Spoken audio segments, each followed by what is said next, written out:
Mamona itu terjemahan adalah salah satu iblis, ya. Saudara, bukan uang itu adalah alat tukar yang kita gunakan.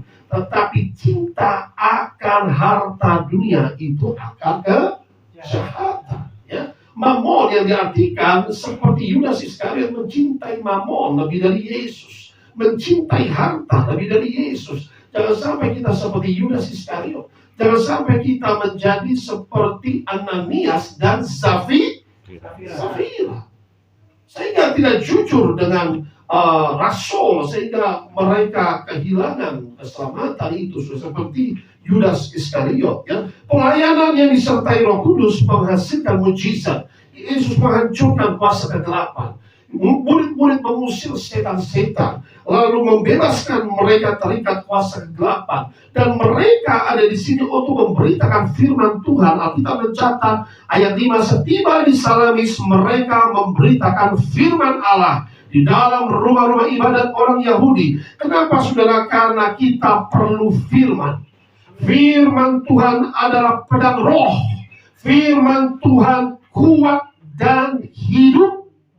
Alkitab mencatat dalam Ibrani pasal 4 ayat 12. Inilah, saudara, kenapa mereka memberitakan firman Allah. Yuk sama-sama kita baca Ibrani 4 ayat 12. Kalau sudah di situ katakan amin.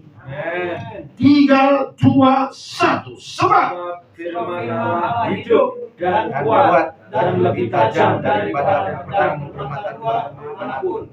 Ia menusuk amat dalam sampai memisahkan jiwa dan roh, sendi-sendi dan sumsum. Ia sanggup membedakan pertimbangan dan pikiran. Amin. Firman Allah hidup dan kuat. Katakan amin. Kata Yesus, perkataan yang kuperkatakan adalah roh dan hidup. Amin.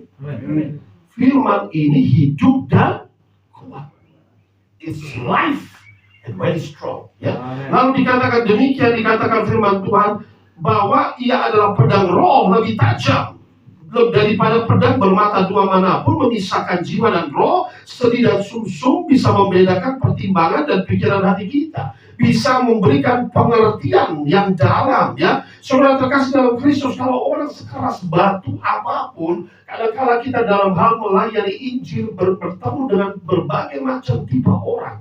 Orang yang kita injili kadang-kadang keras kepala, kadang-kadang keras hati, dengar firman belum tentu mau bertobat, iya kan? Kalau ketemu orang-orang yang radikal, iya kan? Nah, saya dulu termasuk salah satu orang yang radikal. Saya dulu adalah penyembah berhala yang super fanatik, segala mantra saya hafal, segala jiwa dirinya, iya kan? Bolak-balik ke India yang 1000 itu saya sembah. Kata pula istri saya Chinese Manado, saudara, ya. Nah, saya lebih dari 200 buku, dari usia 7 tahun saya sudah melayani. Kalau kita penyembahan, dulu saya pemimpin penyembahan. Iya, 7 tahun saya sudah memimpin penyembahan, pakai gendang sendiri, ya kan. Usia 15 tahun, lebih dari 200 buku saya baca, saya sumbang di sudah pengkhotbah dalam kepercayaan saya lama. Orang-orang Kristen saya tarik ke kepercayaan God is one, all is one. Waktu ketemu istri saya, dia Chinese Manado, orang Kristen, wah gampang, ini orang Kristen bentar-bentar lagi dah, lu ikut gua, iya. Sudah dia kasih 1 ayat, saya kasih 10 ayat. Mau apa? Mau kasih, ada kasih juga. Lu kasih 10 ayat, gua kasih 100 ayat, dia udah gak bisa menang sama saya. Saya bongkar ayat-ayat, saya memang ada ayat-ayat untuk counter orang-orang Kristen. Mau mujizat, ada mujizat, begini-begini bisa keluar kalung, begini-begini bisa keluar. Saudara perhatikan, Mesir waktu Musa melakukan mujizat lempar tongkat, orang-orang tongkat itu menjadi ular. Orang-orang Mesir, orang-orang melakukan sihir, tongkat mereka juga dapat bisa berubah menjadi ular. Iya kan? Lalu dikatakan, Musa berkata, ayo Harun itu pegang ekornya jadi tongkat. Mereka juga bisa ekornya jadi tongkat. Adu kuasa mereka juga bisa. Tetapi satu, tongkat Musa menelan seluruh tongkat alih-alih jambi. Kuasa Tuhan lebih besar, beri tepuk tangan yang meriah.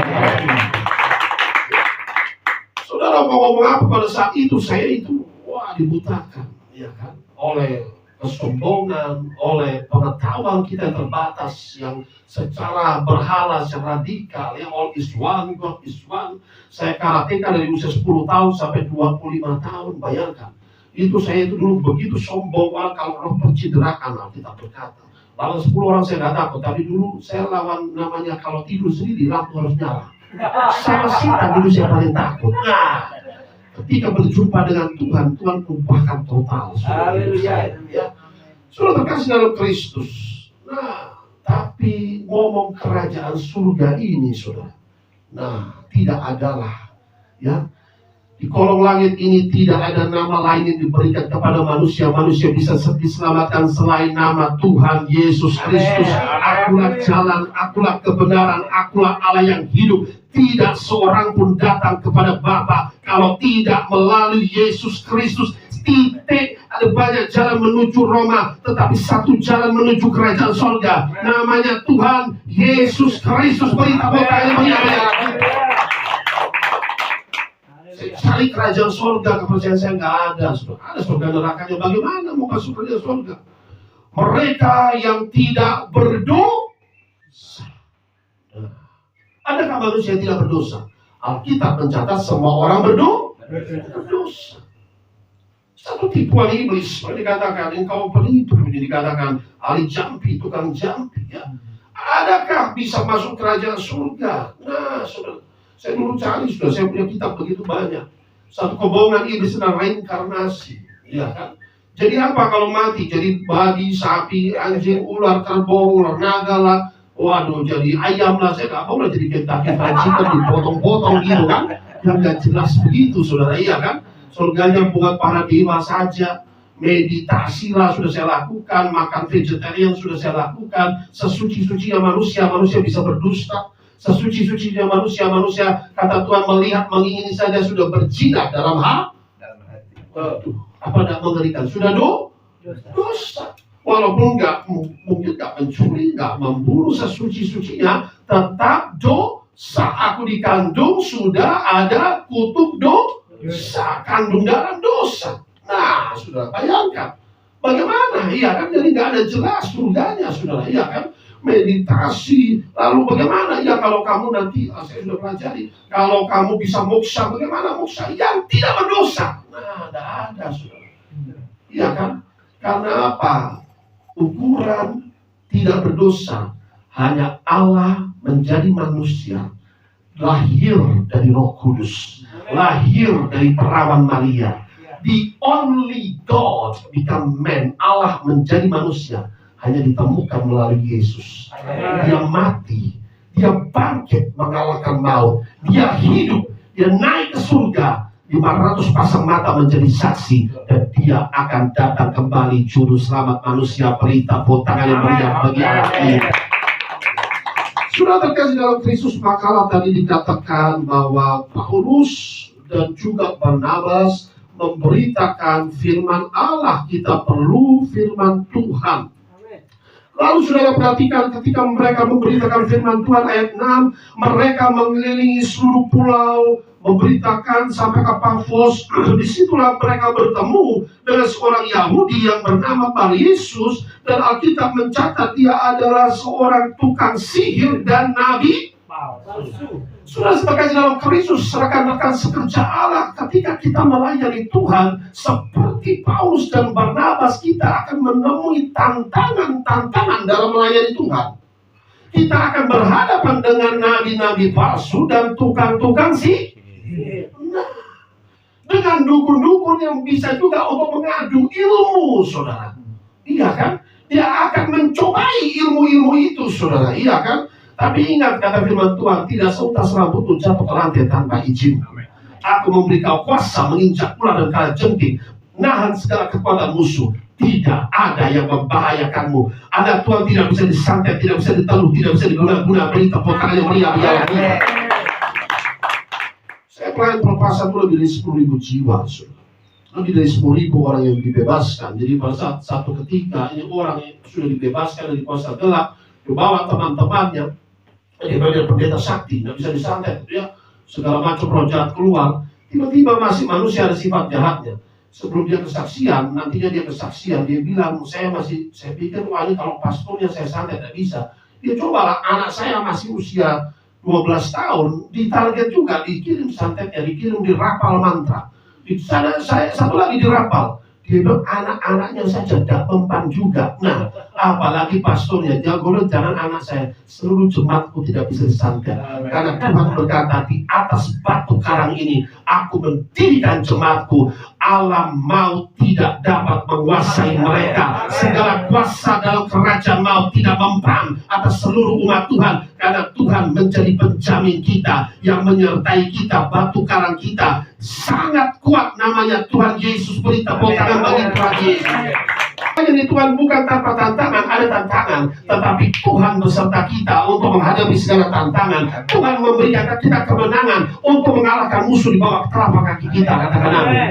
Jadi sudah jangan pernah takut, mereka juga menghadapi tantangan. Paulus, Barnabas, ada tukang sihir yang tidak suka pelayanan mereka, berusaha menghalangi, berusaha membelokkan imannya gubernur. Jangan dengarkan itu apa yang diomongilah oleh Paulus atau Barnabas ini, ya. Jadi perhatikan, dikatakan nama lainnya itu ayat 9 dikatakan nama lain adalah Elimas, ya. Sudah terkasih dalam Kristus, berarti kalau Bar Yesus atau Elimas adalah nabi, nabi itu identik sebagai pelihat, ya kan?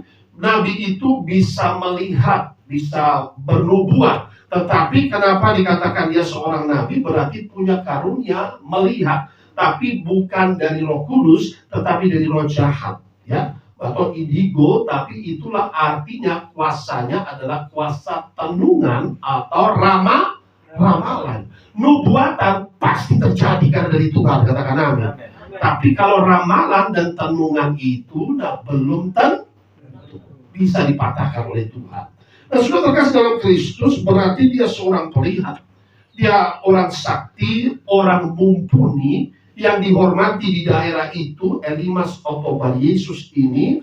Lalu dia juga orang dikatakan sebagai nabi, berarti suka memberi ceramah atau wejangan, nasihat, mempunyai ajaran-ajaran yang diajarkan sebagai nabi atau sebagai guru, hanya pengajaran yang berbeda dengan firman Allah, ya. Maka itu dia tidak suka firman Tuhan. Lalu dikatakan bahwa dia tukang sihir, dianggap sebagai guru spiritual atau padahal nabi palsu, ya. Nabi palsu itu apa? Ajaran sinkretisme atau animisme, karena saya dahulu mengerti hal demikian, ya. Maka itu biasanya adalah perpaduan aliran-aliran kepercayaan buatan manusia yang mencari keserasian, keseimbangan untuk menyatukan semua kepercayaan seolah-olah sama. Kepercayaan kepada alam semesta, kepercayaan kepada nature, atau menyembah ciptaan, misalnya menyembah pohon, menyembah sungai, menyembah batu. Kepercayaan berhak. Saudara, kalau di India, saya dulu waktu belum kenal ajaran Tuhan itu pohon tulsi atau pohon apa tertentu itu diputarin 21 kali. Nggak tahu ngapain. Suruh nenek suruh putarin, saya putarin aja. Sekarang kalau saya ingat, saya ketawa geli sendiri. Iya kan? Lalu nanti itu ada bulan itu, ya kan? Ngapain mami? Ya kamu harus kasih susu ke bulan. Oh gitu. Iya. Itu paman bulan namanya. Oh begitu. Bukan bulan, itu dewi lah dikatakan, ya kan. Nanti matahari kasih air ke matahari supaya apa? Supaya kok gak marah-marah, iya kan. Nah, kita ikuti saja ajaran nenek moyang. Iya, karena kita kan semua dari ajaran-ajaran turun temurun, iya kan. Waktu kita tahu kebenaran firman Tuhan bahwa itu diciptakan sebagai penerang benda-benda di langit, menerangi manusia. Amin. Ya, jadi ada ayatnya. Jangan menyembah sujud kepada 18 ayat, ya, ulang 18 ayat 10 sampai dengan 11. Ulangan pasal 18 ayat 10 sampai 11.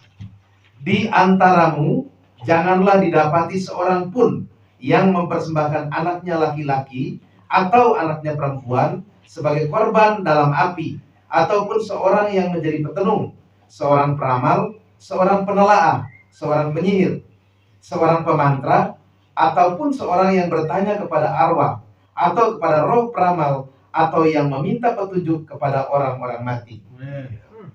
Ya, ayat 12, sebab setiap orang yang melakukan hal-hal ini adalah kekejian bagi Tuhan. Dan oleh karena kekejian inilah Tuhan Allahmu menghalau mereka di hadapanmu. Ayat 13, haruslah engkau hidup dengan tidak bercela di hadapan Tuhan Allahmu. Katakan amin. Kita harus menjadi terang, katakan amin. Ada begitu banyak yang sudah percaya Tuhan, apalagi jemaat, masih melakukan tenungan, masih melakukan ramalan, ya, melalui kartu tarot atau kartu remi atau macam-macam lah, perut binatang, ya, nah macam-macam lah ramalan. Atau kita mencatat di sini, jangan mempersembahkan anak laki-laki dan anak perempuan sebagai korban dalam api. Apa itu? Pada zaman itu dipersembahkan kepada dewa Molok, bayi-bayi dikorbankan hidup-hidup untuk benteng perlindungan, tapi dari kuasa roja. Sekarang nggak ada, Pak. Siapa bilang namanya pesugi? Setan tidak beri gratis, dia minta nyawa anak cucu melalui tumbal pesugihan Gunung Kawi. Tapi Yesus datang memberi gratis dan dalam kelimpahan. Beri tepuk tangan bagi Tuhan. Ikatan kuasa gelap. Ada satu orang datang, banyak sekali segudan kesaksian, tapi itu tidak mungkin, ya. Banyak saudara. Yang seorang datang itu, dia datang dengan masalah telinga sebelah kiri, gendang telinga hancur. Gendang telinga hancur, dia datang ingin disembuhkan, ya.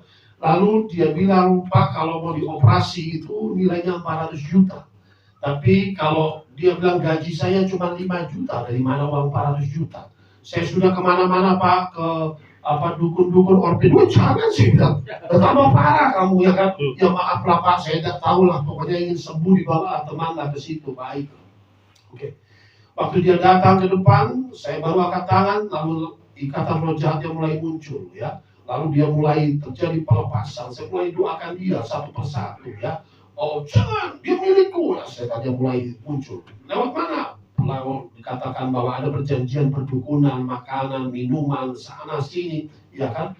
Lalu cincinnya saya pegang, cincinnya sudah ada isinya juga, dia mau buang, ya kan? Lalu iya, memang kadang-kala ada batu giok makin mahal, itu makin mahal cincinnya yang dibayar. Setannya yang makin mahal, ya kan? Makin keren di begini-begini, nah seperti itu yang di Jakarta juga, nah begini-begini, apa ini saudara? Iya kan? Kita nggak perlu begini-begini, kita ada Roh Kudus yang menyertai kita. Amin. Sudah terkasih dalam Kristus, manusia banyak dibodoh, ditipu oleh setan ini. Nah akhirnya saya bilang, kamu ada perjanjian okkultisme, coba ngaku. Iya Pak, saya kesana sini sana sini. Masih ada nggak barang-barang di rumah kamu? Saya nggak fokus pada kesembuhan, saya lihat orang terikat, saya mau dia mengakui dosa. Iya Pak, saya ada beberapa jimat-jimat. Ya sudah Bapak, Kamis depan, ya, setiap Kamis ada KKR, ya dia tahu. Bawalah dia jimat-jimatnya, dibawa semua, saya injak jimatnya itu, lalu manifestasi macam-macam, ya, dia manifestasi. Lalu sudah selesai semua, dia muntah, roh jahatnya sudah keluar, minta ampun sama Tuhan, lalu putuskan hubungan dengan kuasa kegelapan. Dia mempak telinga saya ini, oh iya saya cuma tiup telinganya, nah, saya tiup sudah. Ternyata saudara, langsung dia bilang, aku bisa dengar. Dengarnya itu 20%, ya. Hari Minggu dengarnya 50%, dia datang lagi. Minggu depan ibadah 100%. Dokter 400 juta. Dokter Yesus gratis. Amin. Tuhan. Dalam pencobaan di padang gurun, Yesus mengalahkan iblis 3-0. Ada tertulis. Firman Tuhan penuh kuasa, katakan amin. Ya, 3-0 ada tertulis. Sebarang Tuhan Allahmu, hanyalah setan. Setan itu pergi, katakan amin. Perkatakan firman Tuhan. Nah, sudah terkasih dalam Kristus, yang pertama dihalangi. Kadang-kadang kalau ada orang ikatan kuasa kegelapan, ya aku gak usah ke gereja lah, gak perlu, ya. Lalu yang kedua, dia membelokkan orang percaya dari iman itu. Yang ketiga, ayat 10 dikatakan demikian. Lalu dikatakan ayat 10 mana tadi? Kisah para Rasul, ayat 10 ya. Dan berkata, hai anak iblis, engkau penuh dengan rupa-rupa tipu muslihat dan kejahatan. Engkau musuh segala kebenaran. Tidakkah engkau akan berhenti membelokkan jalan Tuhan yang lurus itu? Katakan amin. Jadi pekerjaannya jelas sekali, ya, disebut dengan anak iblis. Paulus menatap dengan jelas. Paulus tahu ini siapa. Anak iblis engkau dikatakan. Penuh dengan rupa-rupa tipu muslihat. Setan itu punya senjata satu, namanya tipu daya. sebab dia adalah bapa segala dusta.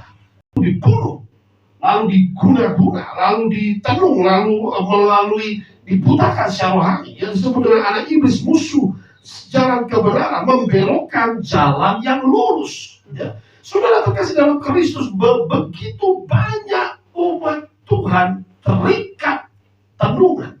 Begitu banyak umat Tuhan sekarang kita bisa lihat di TV-TV terikat dengan hipnotisme, dengan kuasa-kuasa kegelapan. Ya. Begitu gampang ajaran-ajaran palsu, mereka memberi diri diramal. Dan itulah yang bisa membuat umat Tuhan ditangkap oleh si jahat. Saudara, kalau kita buka celah kepada setan, maka setan bisa ada ayatnya, nah saya kasih ayat terakhir, saudara. Yaitu tipu muslihat iblis di dalam Yehezkiel pasal 3.